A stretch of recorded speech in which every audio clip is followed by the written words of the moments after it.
श्रीमद् भगवत गीता की ये 10 बातें जानना आपके लिए बहुत जरूरी है। ये 10 बातें आपको जिंदगी का ऐसा सच बताएंगी जिसे सुन समझकर आपकी पूरी जिंदगी ही बदल जाएगी। जो भी व्यक्ति इन 10 बातों को ठीक से समझ लेगा उसे अपनी हर परेशानी का हल मिल जाएगा। उसे वो सब कुछ मिलेगा जो वो जिंदगी में पाना चाहता है। श्रीमद् भगवत गीता का सबसे पहला उपदेश ये है कि अपनी जिंदगी में किसी को भी अपनी जिंदगी जीने की वजह ना बनाए। आपकी जिंदगी जीने की वजह सिर्फ आप और आपकी खुशियाँ होनी चाहिए। जब आप किसी और के लिए जीने लगते हैं तो आपकी खुशियाँ, आपका दुख, सब कुछ उस पर डिपेंड होके रह जाता है। एक बात याद रखना, जो इंसान अपनी जिंदगी में खुद से भी ज्यादा दूसरों को वैल्यू दे देता है उसे अंत में दुख, दर्द, निराशा के अलावा और कुछ नहीं मिलता। ये दुनिया बहुत अजीब है। यहाँ लोग पल पल में बदल जाते हैं। सबसे प्यारा दोस्त कब दुश्मन बन जाए पता ही नहीं चलता। जिसके साथ जीने मरने की कस्में खाई होती हैं, ये भी गारंटी नहीं होता कि अगले पल तक भी उसका साथ रहेगा या नहीं रहेगा। यहाँ लोगों के वादों का, कस्मों का आप कभी भरोसा नहीं कर सकते। जिन लोगों को आप जन्म जन्म का साथी मान के बैठ जाते हैं वो लोग कभी भी हमारा साथ छोड़ के चले जाते हैं। जिनके लिए आप ये सोचते हैं कि वो आपको हर सुख दुख में काम आएगा, हर मुश्किल घड़ी में आपके साथ खड़ा हो जाएगा, लेकिन जब सच में बुरा वक्त आता है तो आप अकेले खड़े नजर आते हैं। कोई आपके साथ खड़ा नहीं होता। आपकी मुश्किलें, आपकी तकलीफें, सबसे आपको खुद ही लड़ना होता है। एक बात कहूँ, इस दुनिया का अपनापन सिर्फ बातों तक ही सच होता है। जब वास्तविकता से आपका सामना होगा तब आपको पता चलेगा कि यहाँ आपके सिवा और कोई भी आपका अपना नहीं है। इसीलिए जिंदगी में किसी को भी अपने जीने की वजह कभी मत बनाना और ये वहम मन में कभी मत रखना कि ये इंसान मेरे को दुख में काम आएगा, मुश्किल में काम आएगा। याद रखना, जब भी कठिन समय आएगा तो उससे आपको खुद ही लड़ना होगा। अपनी मुश्किलों से आपको खुद ही बाहर निकलना होगा। श्रीमद् भगवत गीता का दूसरा उपदेश यह है कि अपने दिल के गहरे राज, अपनी कमजोरियां कभी किसी को नहीं बतानी चाहिए। जब आप किसी पे भरोसा करके अपने मन के गहरे राज, अपने अंदर की कमजोरियां लोगों को बता देते हैं तो वही लोग एक दिन आपकी कमजोरियों का फायदा उठाते हैं, आपके राज दुनिया को बताते हैं।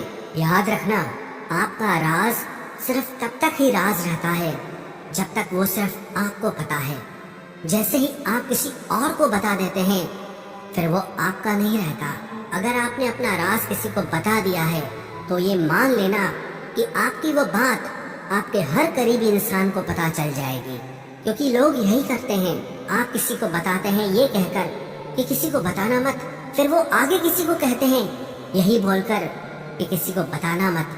सबको सब पता होता है और लोग एक दूसरे से यही कहते रहते हैं कि किसी को बताना मत। एक बात कहूँ, लोग वैसे नहीं होते जैसा आप लोगों को मान लेते हैं। सिर्फ वक्त ही एक ऐसा जादूगर है जो लोगों के असली चेहरे एक दिन हमें दिखा ही देता है।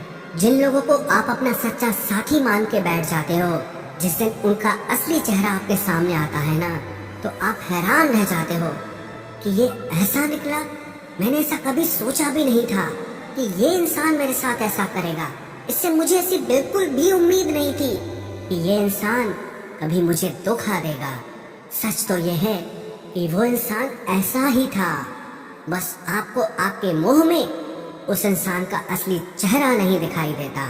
इसीलिए अपने अंदर की कमजोरियां, अपने दुख, अपने राज सिर्फ अपने तक ही रखने चाहिए। एक बात को आप नोट कर लो, ना आपकी खुशी से किसी को खुशी होती है और ना ही आपके दुख से किसी को दुख होता है। यहाँ लोग सिर्फ दिखावा करते हैं, पता ही नहीं चलता कि इंसान का असली चेहरा आखिर है क्या।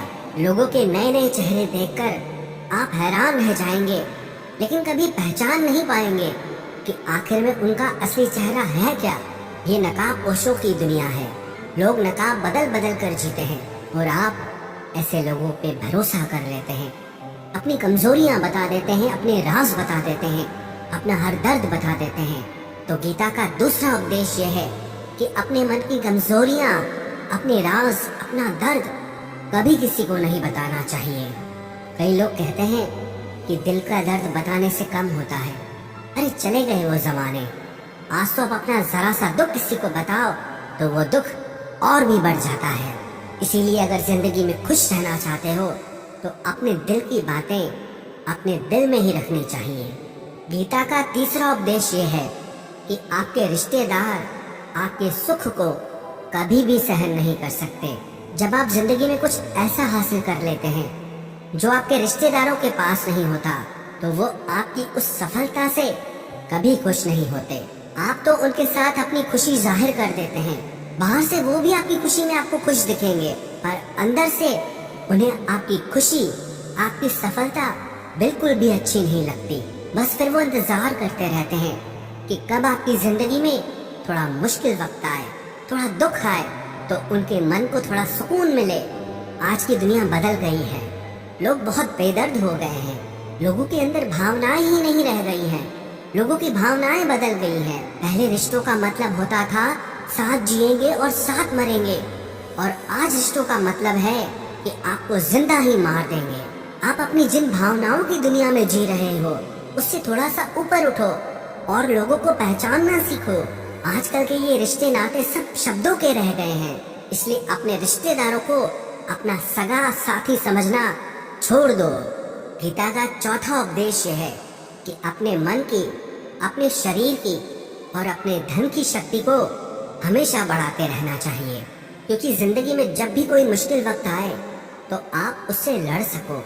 जब पांडवों को वनवास मिला था तो उस समय अर्जुन ने तपस्या करके भगवान शिव से अपने लिए शस्त्र और शक्ति प्राप्त की थी, ताकि भविष्य में कभी युद्ध करना पड़े तो मेरे पास उस युद्ध को करने के लिए उतनी शक्ति होनी चाहिए।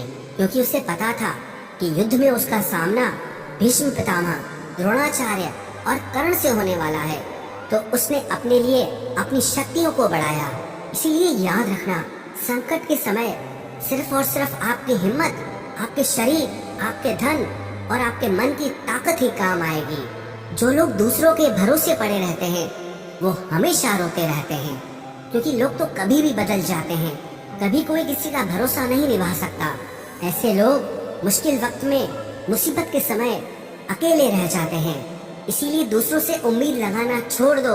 आप अपने शरीर की, अपने धन की और अपने मन की शक्ति को हर दिन बढ़ाते रहिए, ताकि जिंदगी में कैसा भी वक्त आए आप उसे आसानी से पार कर जाएं। गीता का पांचवा उपदेश ये है कि दुष्ट इंसान को कभी दूसरा मौका नहीं देना चाहिए, चाहे वो आपका कितना ही सगा क्यों ना हो, कितना ही करीबी क्यों ना हो। युधिष्ठिर ने दुर्योधन की गलतियों के लिए उसे बार बार माफ किया, उसे बार बार मौका दिया कि जैसा भी है तो मेरा भाई, लेकिन दुर्योधन ने उसे बार बार नुकसान पहुंचाया। पांडवों को धोखे से मारने की कोशिश की, धोखे से उसका सारा राज्य हड़प कर लिया, पांडवों को वनवास में भेज दिया। अगर युधिष्ठिर ने उस दुष्ट दुर्योधन पे इतनी दया नहीं दिखाई होती तो उनको इतने बुरे वक्त का सामना नहीं करना पड़ता। इसीलिए अगर किसी दुष्ट इंसान को, जो आपको एक बार चोट पहुंचा चुका है, और अगर आप उसे दूसरा मौका दे रहे हैं तो ये उसकी नहीं, आपकी गलती मानी जाएगी। उसका जो भी परिणाम निकलेगा उसका पूरा दोष सिर्फ आपका है, उसका नहीं। जब कोई एक बार आपको अपनी औकात दिखा दे, अपनी फितरत दिखा दे, अपना असली चेहरा दिखा दे, तो उस पर दोबारा कभी भरोसा नहीं करना चाहिए। वो कहते हैं ना, once is a cheater always a cheater. जो आपको एक बार धोखा दे चुका है तो धोखा देना उसकी गलती नहीं, उसका स्वभाव बन चुका है। इसलिए दुष्ट इंसान को दोबारा मौका कभी नहीं देना चाहिए। गीता का छठा उपदेश यह है कि आज के ज़माने में किसी को भी उसकी भलाई की सलाह मत दो, क्योंकि आज भलाई की सलाह सबको चुभ जाती है। लोग आपको अपना हितैषी नहीं मानेंगे, बल्कि आपको नापसंद करने लगेंगे, क्योंकि कोई भी इंसान अपनी बुराई, अपनी कमी को सुन नहीं पाता है। आप तो लोगों की भलाई के लिए उन्हें सलाह देने लग जाते हैं। एक तो आज के युग में जब तक पूछा न जाए किसी को भी सलाह नहीं देनी चाहिए। इस कलयुग में सब आधी खोपड़ी के लोग हैं, उन्हें कुछ समझ नहीं आता कि क्या सही है क्या गलत है। बस जो मन को अच्छा लगे वही सही है, बस जो मन को बुरा लगे वही गलत है। इसीलिए लोगों को सुधारने की कोशिश मत करो, करने दो लोगों को गलती। खुद गलती करेंगे, खुद ठोकर खाएंगे और खुद उन्हें अकल आएगी। आपकी भलाई इसी में है। जो जैसा कर रहा है या करना चाहता है उसे रोक टोक मत करो, उसे करने दो। जिंदगी उसे अपने आप सबक सिखाएगी। आप क्यों बुरे बनते हो? आप सिर्फ अपनी भलाई और बुराई के जिम्मेदार हैं, लोगों के नहीं। इसलिए अगर इस दुनिया में खुश रहना है ना, तो लोगों को उनके हाल पे ही छोड़ दो। गीता का 7वां उपदेश ये है कि आलसी स्वभाव का त्याग कर देना चाहिए। जब आप किसी काम को बाद पे टालते हैं तो आप उस काम को कभी नहीं करते। हर इंसान को ये अच्छे से पता होता है कि मेरे लिए क्या अच्छा है और क्या बुरा है, लेकिन सब कुछ जानने समझने के बाद भी लोग उसे करते ही नहीं हैं। अपनी हेल्थ की केयर सबसे ज्यादा जरूरी है, ये सबको पता होता है, लेकिन लोग उसे हमेशा कल पे टालते रहते हैं। या कुछ लोग 4 दिन जिम जाएंगे, योगा करेंगे, फिर छोड़ देंगे, क्योंकि मन ऐसा है वो कुछ करना ही नहीं चाहता। जब तक आप खुद को डिसिप्लिन नहीं करते तब तक जिंदगी में आपको कुछ भी हासिल नहीं होगा। अपने मन और शरीर को ज्यादा आराम देना आपसे आपका सब कुछ छीन लेगा। इसीलिए मन के इशारों पर नाचना छोड़ के वो करो जो आपके लिए सही है, नहीं तो मन आपको इतना आलसी बना देगा कि छोटे से छोटे काम के लिए भी आप यही कहोगे कि बाद में करेंगे। मैंने देखा है कई लोग बहुत टैलेंटेड होते हैं, उनके टैलेंट की वजह से उन्हें काम भी मिलता है, लेकिन इतने मन के आलसी होते हैं कि कभी कोई काम किसी भी क्लाइंट को टाइम पे करके नहीं देंगे, और टैलेंट होते हुए भी अपना सारा काम लटका के रखते हैं। इससे धीरे धीरे लोग उन्हें काम देना ही छोड़ देते हैं।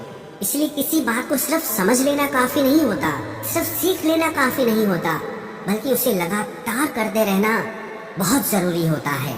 ये जरूरी नहीं है कि आपको क्या क्या आता है, बल्कि ये जरूरी है कि आप क्या करते हैं। गीता का 8वां उपदेश ये है कि आपका बेस्ट फ्रेंड ही सबसे ज्यादा नालायक होता है। आपकी जिंदगी खराब करने में सबसे बड़ा हाथ अधिकतर आपके बेस्ट फ्रेंड का ही होता है, जिसे आप अपना बेस्ट फ्रेंड समझकर अपनी जिंदगी का हर फैसला उससे पूछ कर लेते हैं, उसी की बुद्धि से चलते हैं। सबसे ज्यादा बर्बादी आपकी वही करता है। एक बार भी अगर ठीक से आप अपने बेस्ट फ्रेंड को आजमा लोगे तो जिंदगी में कभी उनसे कोई सलाह नहीं लोगे। वैसे तो आपको आपकी जिंदगी के फैसले सिर्फ खुद की बुद्धि से ही लेने चाहिए, क्योंकि आपकी जिंदगी में आपको क्या फैसला लेना चाहिए, क्या करना चाहिए, इससे आपसे बेहतर और कोई भी नहीं समझ सकता। लेकिन जब आपको ही समझ नहीं आ रहा कि आपको क्या करना चाहिए, आपकी जिंदगी के लिए क्या बेस्ट है, तो आपके बेस्ट फ्रेंड को कहां से समझ आएगा कि आपके लिए क्या सही है और क्या गलत है। ये जो भी आपका बेस्ट फ्रेंड है, सबसे ज्यादा जहर आपकी जिंदगी यही करता है। ये लोग अंदर ही अंदर आपसे जलते हैं और आपको पता तक नहीं चलता। आज के युग में जब अपने खून के रिश्ते नाते ही आपको सहन नहीं कर पाते, आपकी खुशी बर्दाश्त नहीं कर पाते, तो आप क्या दोस्ती यारी में लोगों को अपना समझ के बैठ जाते हो।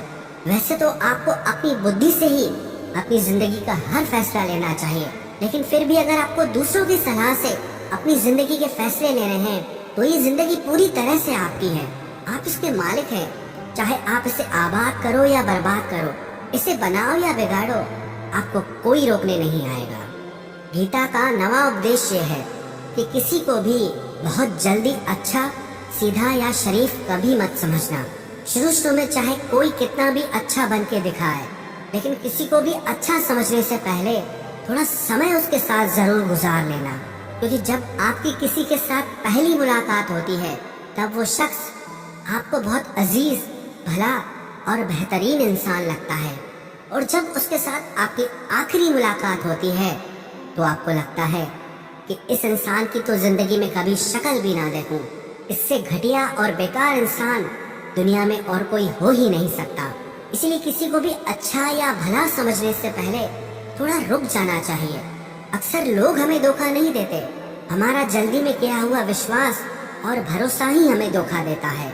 इसलिए किसी को भी भला समझने से पहले, किसी पे भी भरोसा करने से पहले थोड़ा रुक जाना चाहिए। गीता का 10वां उपदेश ये है कि अपने आप को ऐसा कभी मत बनाना कि कोई भी आके आपका दिल दुखा के चला जाए, कोई भी आके आपको हर्ट करके चला जाए। बल्कि अपने आप को इतना मेंटली स्ट्रांग बनाओ कि लोगों की बातें, उनकी थॉट्स, उनके इमोशंस आपको इफेक्ट ही ना करें। जिस दिन लोगों की बातें आपको असर करना छोड़ दें, उस दिन समझ जाना कि आप एक मैच्योर इंसान बन चुके हैं। जिस इंसान को अपने बारे में सब कुछ अच्छे से पता होता है, उसे कोई फर्क नहीं पड़ता कि लोग उसे क्या समझते हैं या लोग उसके बारे में क्या कहते हैं। लोगों की बातों का असर सिर्फ उसी इंसान को होता है जिसने आज तक अपने को पहचाना ही नहीं, जिससे अपने बारे में कुछ पता ही नहीं है। इसीलिए खुद को ऐसा मत बनाओ कि कोई भी आके आपका दिल दुखा जाए, कोई भी आके आपके दिल के साथ खेल जाए, बल्कि अपने आप को इतना स्ट्रांग बना लो कि चाहे लोग आपके साथ कैसा भी व्यवहार करें, लेकिन आप अंदर से हमेशा आनंद में रहें। गीता के ये 10 उपदेश देखने में तो बहुत छोटे से लगते हैं, लेकिन अगर कोई भी इंसान इन्हें अपनी जिंदगी में उतार लेगा तो विश्वास रखना, जिंदगी की कोई ऐसी मुश्किल नहीं है जिसे वो पार नहीं कर सकता, ऐसी कोई परेशानी नहीं है जिसका वो हल नहीं निकाल सकता, और ऐसी कोई सफलता नहीं है जिसे वो हासिल ना कर सके।